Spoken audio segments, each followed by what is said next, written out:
미국 LA 다저스에서 데뷔한 박찬호가 야구 선수로 받은 연봉은 총 9천만 달러에 이릅니다.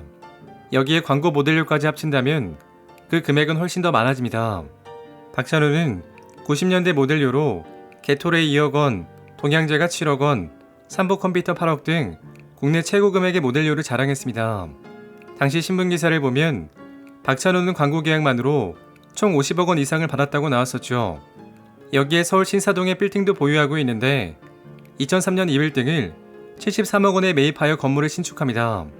이 빌딩의 연간 임대료는 약 10억 원 수준이며 현재 빌딩의 시세는 최소 500억 원이 넘는 것으로 추정되는데 19년 만에 400억 이상의 시세 차익이 발생한 것이었죠.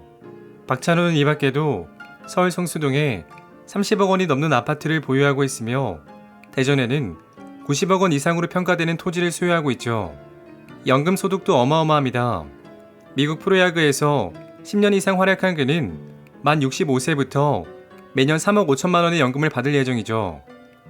이처럼 부를 쌓은 박찬호지만 와이프 박리의 집안 앞에서는 마냥 작아집니다. 박리의 부친은 일본에서 손꼽히는 부동산 재벌로 알려져 있죠. 박리의 조부인 박영구는 충북 청주에서 태어나 지독한 가난 속에서 살았습니다. 그러다 일본으로 건너왔고 막노 등등 온갖 굳은 일을 해가며 일한 끝에 부동산 사업으로 성공합니다. 1965년 경향신문에서는 당시 한국을 방문한 성공한 재벌 박영구 회장을 취재하기도 합니다. 박 회장은 공항에 환영 나온 많은 사람들 앞에서 벅찬 감회를 누르지 못하고 눈물까지 글썽이며 이렇게 말했었죠.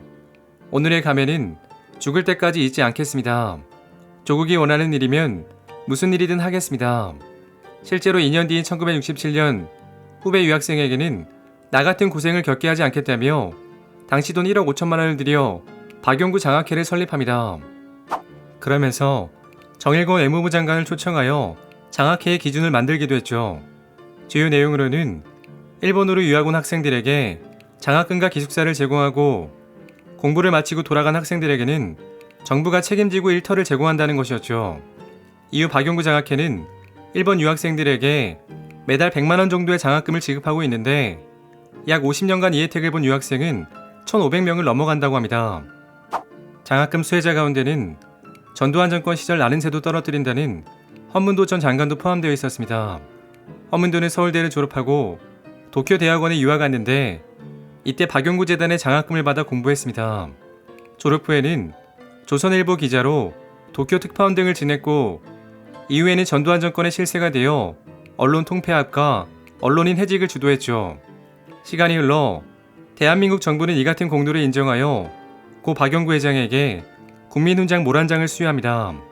참고로 국민훈장은 5등급이 있는데 1등급이 무궁화장, 2등급은 모란장, 3등급은 동백장 등 5등급으로 분류되어 있습니다.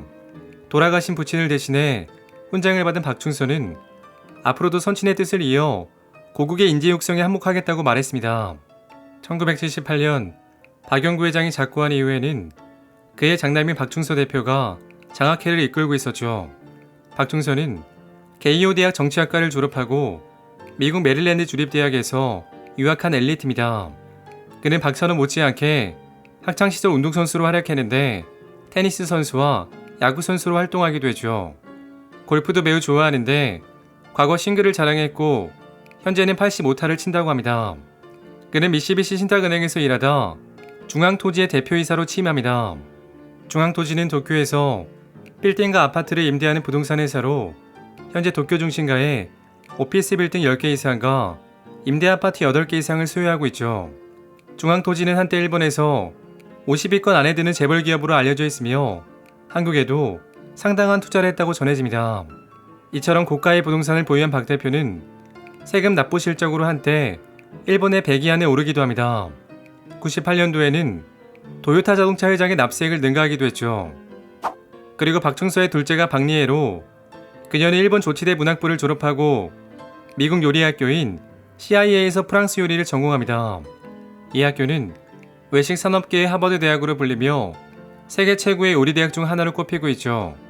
일본으로 돌아온 뒤에는 요리 교실을 운영하면서 음식 칼럼니스트로 활동하는 등 요리 전문가로 활동했죠. 그러다 지인의 소개로 박찬호를 만나게 되었는데 박찬호가 결혼 허락을 받기 위해 들른 처가에서 일하는 매우 유명합니다. 자기는 박찬호를 보고 이렇게 말했다고 전해집니다. 자네가 연봉 100억 원의 선수인가? 돈을 많이 버는 건 아니지만 사람이 좋아서 결혼을 허락하네.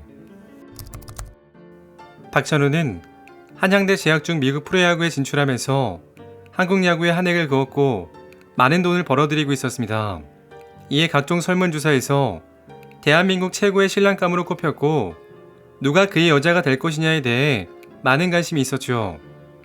한때 그의 이상형이라고 불리던 여성은 심은하로 알려져 있습니다. 초기 빅리그에서 며칠을 버티지 못하고 마이너리그로 떨어졌던 그를 위로해 준 건 그의 인기 농구 드라마인 마지막 승부에 출연했던 다슬이었죠. 이후 시즌이 끝난 뒤 귀국했을 때마다 미모와 학력, 재력을 갖춘 1등 신부감들이 박찬호의 중매 리스트에 올랐었고 더러 만남도 이루어진 것으로 알려졌습니다. 그러다 지인의 소개로 일본에 살고 있던 박리애를 알게 됩니다. 첫 만남을 갖기 전에는 국제전화로 이야기를 나누었는데 이때 둘은 영어로 대화했습니다. 그러다 갑자기 박리애 측에서 박찬호와의 만남을 거부합니다. 나중에 알고 보니 박찬호는 자신의 영어 발음이 서투른 탓에 발음을 과하게 굴렸는데 박리애가 이를 만취 전화로 착각하고 실망하여 만남을 취소한 것이었죠. 그러나 박찬호는 자신을 거절하는 그녀의 태도에 오히려 매력을 느꼈고 그녀를 만나기 위해 일본으로 달려갑니다. 그리고 이때 그의 절친 차인표가 동행합니다. 차인표는 인터뷰에서 이에 대해 이렇게 말했었죠. 박리애 씨가 일본에 사는데 혹시 박찬호를 마음에 안 들면 혼자 돌아가는 길이 너무 쓸쓸하지 않겠느냐. 박찬호도 혼자 못 가겠다고 말해 같이 가게 되었다. 참고로 차인표는 박찬호가 부진에 빠질 때마다 항상 용기를 주려고 노력했는데 2004년 극심한 슬럼프에 빠졌을 때는 힘이 되어주고 싶은 마음에 7시간 달려 아리조나를 찾기도 했죠. 그리고 박리애와의 만남 또한 차인표로 인해 시작된 것이라고 볼 수 있습니다. 박찬호는 차인표 때문에 알게 된 지인이 다른 친구에게 이야기해서 그 친구의 이모가 장모님과 친구라 만나게 됐다고 말했었죠. 차인표는 박찬호의 맞선이 외부에 노출되는 것을 막기 위해 회원들만 출입하는 멤버십 레스토랑을 예약했고 좀 떨어진 자리에서 둘의 만남을 지켜봅니다. 그리고 박찬호는 식당 입구에 여자 손님이 들어올 때마다 긴장한 채 숨을 죽이고 바라봤는데 어느 한 여성이 걸어오자 일어나서 인사하러 갔습니다. 가까이서 보니 정말 아니었다. 그냥 돌아서서 한국으로 가버릴까 하는 생각이 들었다. 그러나 다행히 그 여성은 박리애 씨가 아니었다. 그분이 아니라는 사실을 알게 된 순간 정말 너무 기뻤다.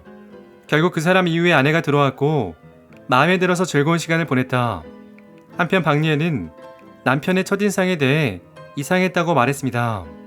일본에서는 진하게 생긴 남자를 미소 같다고 하고 반대의 경우를 소희 같은 남자라고 부른다. 원래 내 이상형은 간장 같은 사람인데 찬호 씨는 진하게 생긴 미소 같은 스타일이었다. 얼굴이 까맣고 수염 때문에 동물 같아 보였다. 마치 한 마리의 곰 같았다. 이후 박찬호는 일본을 오가며 그녀와의 사랑을 키워나갔는데 문제는 장인 박충서가 처음엔 그를 마음에 들어하지 않았습니다. 박 회장은 박찬호에 대해 이렇게 생각했다고 언론을 통해 고백하기도 했죠. 야구만 잘하지 인생은 잘 모르는 운동선수 정도로 생각을 했지요. 또 주변에서 바람둥이라는 소문도 있어서 걱정을 했어요. 그러나 실제 만나보니 훤칠하게 잘생긴 데다 무엇보다 자신의 철학과 인생관이 뚜렷하여 믿음직스러웠습니다. 그리고 박찬호의 결혼 소식이 알려지자 그의 마음을 사로잡은 박리애에 대한 관심은 엄청났습니다. 국내 신문에 무려 한 달 넘게 하루도 빠짐없이 박리애 이름이 올랐었죠. 이후 그녀가 부동산 재벌의 자녀라는 사실이 알려지자 사람들은 놀라움을 감추지 못했었죠. 그리고 둘은 2005년 하와이에서 결혼식을 올렸습니다. 보안에 얼마나 신경을 썼는지 결혼식에 참석한 하객도 30명이 불과했습니다. 참석자 가운데 연예인으로는 박상원이 유일했고 정준우와 차인표는 촬영 때문에 동행하지 못했었죠. 박충서 회장은 딸이 결혼하자 사이 박찬호의 열렬한 지지자가 됩니다. 2008년 전주를 찾았는데 당시 LA 다저스에서 뛰고 있던 박찬호를 응원합니다. 찬호가 미국에 진출해 강속구를 뿌려대며 외환위기로 시리에 빠진 조국의 동포들에게 사기를 북돋아 준 것처럼 이번에 확실히 재기하여 대한민국의 명예를 드높일 것이다. 찬호가 35살인데도 도정정신이 뛰어나고 할 수 있다는 의욕이 넘치는 데다 지난해 훈련을 많이 했기 때문에 분명히 좋은 성적을 낼 것이다. 그리고 박찬호와 박리애는 슬아의 세 딸을 두고 종종 방송에 출연, 화목한 일상을 공개하며 많은 사람들의 부러움을 받고 있습니다. 오늘 이야기는 여기까지입니다. 재밌게 보셨다면 구독과 좋아요 부탁드립니다. 지금까지 역사비디오였습니다.